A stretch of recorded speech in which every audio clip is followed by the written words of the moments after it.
Hello, dear viewers of Avenue X. We have finished officially the first half of 2021. What do you think about what we've seen so far? Today I'm making this video talking about a couple of dramas I've given up along the way in the first half of 2021.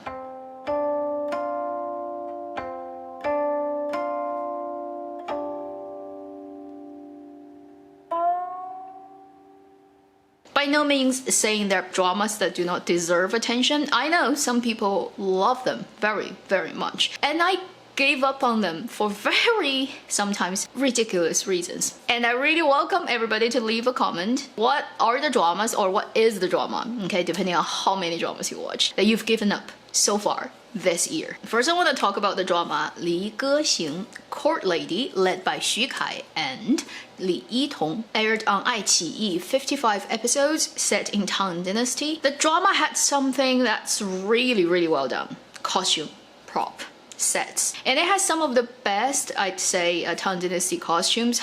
Very pretty, highly refined, and parts of that really based on history. So that department is one of the best I've seen this year in period drama land. But can you guess how many episodes did it take me to quit it? 2. I've briefly mentioned one of the things that I don't like about this drama in another video I've done about other dramas. That is to do with the earlier plot of how the female lead character sort of set up her future husband family and not marrying him but still getting money. I think it's questionable. It may not be so morally despicable because the guy is also a jerk and a really bad guy, so she's kind of like get back on him. But that's not the reason I gave up on this drama. The reason I gave up on 离歌行 Court Lady, you would not be able to imagine why, is the BGM. Have you noticed a lot of the period dramas coming out of Yu Zheng's company these days, with the style that looks very 高级, classy, has the infestation problem of BGM going on all the time. 45 minutes of an episode, the music is on for 40 freaking minutes, cueing the audience. Now you should feel sad, happy, angry. The music sounds like a verbal cue. It's literally like using words to tell you, now audiences, this is what we write this plot for. You should feel happy, so we put a music that will let you feel that way. And I don't like the particular style of music, so with this add on top, I got so annoying. By episode 2, when it finishes, I'm like, goodbye. I cannot stand 55 episodes of this audio annoyance. That is almost the production telling me you audiences are too stupid to figure out what kind of emotion you should be feeling at this point, so we literally throw music at you. That is very unnecessary. It's the first time, I think, in any dramas that I had such a strong reaction of the annoyingness that the BGM provided me. Wondering if there are people out there like me who reacted to this drama this way. Next one, 一不小心捡到爱, led by Liu Te and Zhao Lusi. Hiya! This drama, okay, this drama is probably, looking at my 4 dramas on the list, most embarrassing one. The stupid writing just put me off. Okay, I didn't even care about the acting. It's just the writing of everything is filled with tropey bad writing of contemporary Chinese romantic dramas. Like the male lead shows up, possible future heir of a big company. And you know how funny that conference thing is? The guy is like showing the presentation and he picked one problem of the coding. Yeah, that works in reality, really. Just to show off the male lead is how clever. That part is just too ridiculous. And then his car has an accident and he tumbles down a cliff and falls into the ocean, and then it's night that he managed to climb up. By the point that plot happens and then the female lead's motorcycle kind of runs into him, I've given up on the drama. But I still continued watching, and then I saw she got accidentally bumped and then kissed the male lead when they're in hospital.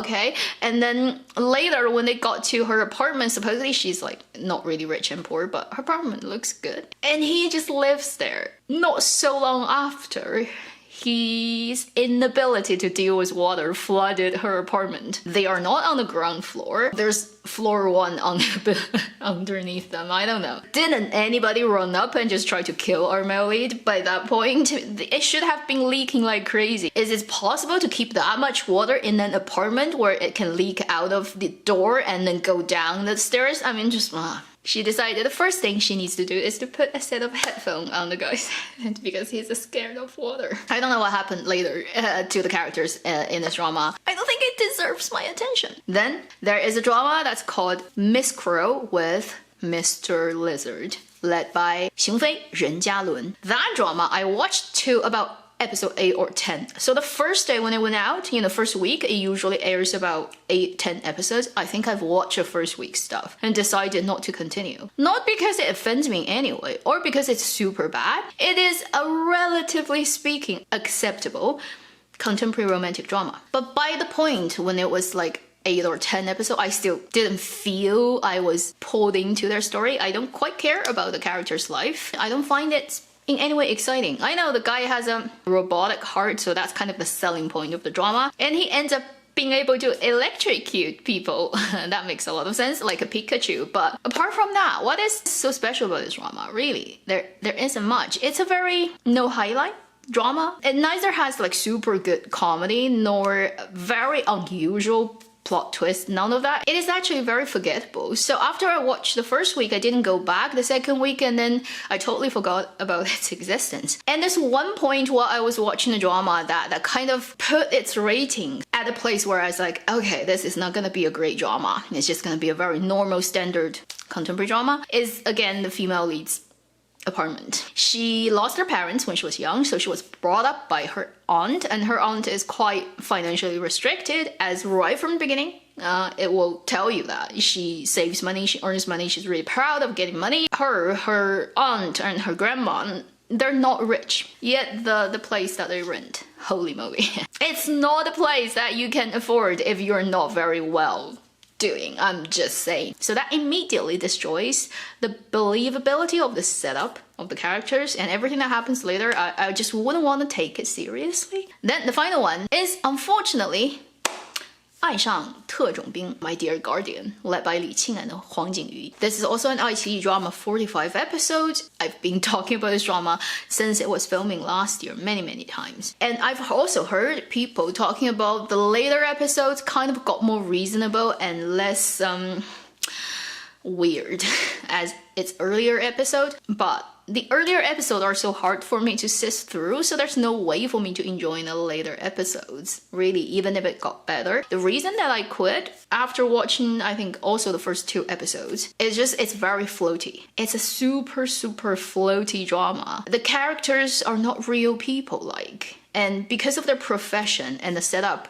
in this drama, what they do, what they say, the environment they're in, everything feels so beautified or dramatized or idolized. It just doesn't read like a real story. The epic and very famous and everybody rant about tie the female lead onto the pole with her doctor's white coat scene. And while that was happening, the romantic music oozes, and it's not romantic. These two hardly know each other, and the guy is literally using brutal physical force to overcome her and make her embarrassed. And you put like romantic music going on, like what is going on in the producer's mind? I'm just saying, or the writer's mind. Are you trying to say this is like a beautiful scene, it's a romantic scene, and if you're a girl, you got treated by a guy like that, you should feel bubbling in your heart? So this type of thing really put me off. First episode, they were on foreign land, and then later when they got back to China, they got put together in the guy's apartment because both of their mother know each other, and they kind of tried to put them together. But what kind of mother would make your unmarried daughter live in the guy's apartment?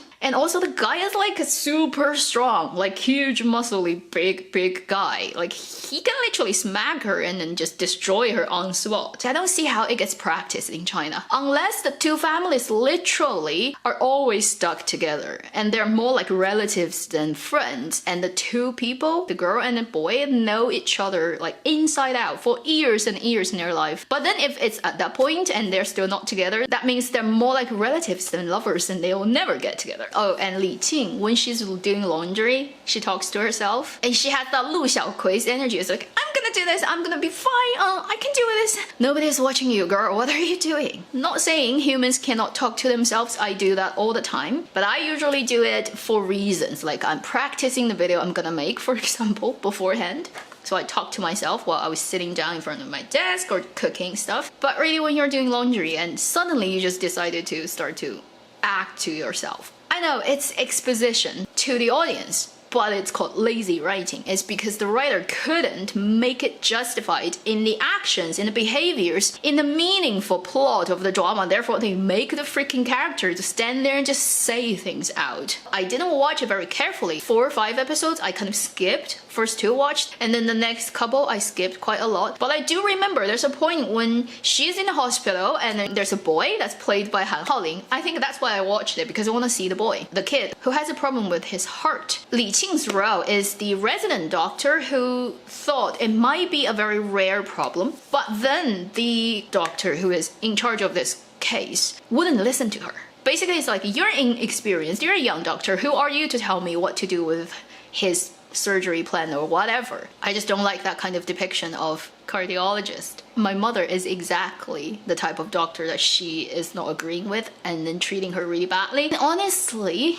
in a working environment, in a hospital, the safety and health of the patients always come first. Doctors will not just disregard the possibility that may have actually big implication of somebody's life just because they think the other doctor is too young to offer their opinion. So that part also just made me a little bit cringing. Chinese doctor dramas 99% of the time will not make me very happy. All those things considered, I didn't continue watching this drama. Then there are other dramas such as the Qing House drama, The Hunting, that I didn't stick through because it's boring in my opinion, but the cinematography is still best. Cao Dun really shouldn't be a director. He should just be a cinematographer. And he will do the best cinematography. 长安十二时辰 and this Hunting too. He just doesn't know how to control narrative pacing and storytelling. So I quit that drama, and then there are more. The one that's recently just aired, I looked at it and was like, yeah, it's too old. It's a 5 years old drama. You really can tell the 海上繁花, Dou Xiao, Zhang Yunlong, Li Qing. I looked at like the first 3 episodes, I'm like, no. And then I skipped to episode 6 because that's the episode when our second male lead character died, and it's by Zhang Yunlong, so I really like him, so I watched that bit, but I was like, oh god, it's so not realistic. Landslide that kill people, some very random smears of dirt on your face and everything else, perfect hair, perfect clothing, and you like, they tell you like this guy died in landslide. I'm like, goodbye. There are more, I'm not gonna mention them name by name, one by one, there'd be too many. So I have given up on many dramas. I've watched many more dramas. My life is drama. Hopefully it's just drama, filled, not dramatic. I love peace and quiet much more. So that would be me sharing the dramas that I've given up on for my reasons. Some of them super personal. Some of them, I think most people would agree with me. One of them might be your favorite. You can talk about that all you like in the comment section. It's all fine. Just be civil to each other and understand that it's totally my personal opinion. Thank you for watching Avenue X. I'll see you in my next video. Meanwhile, live long and happy drama watching.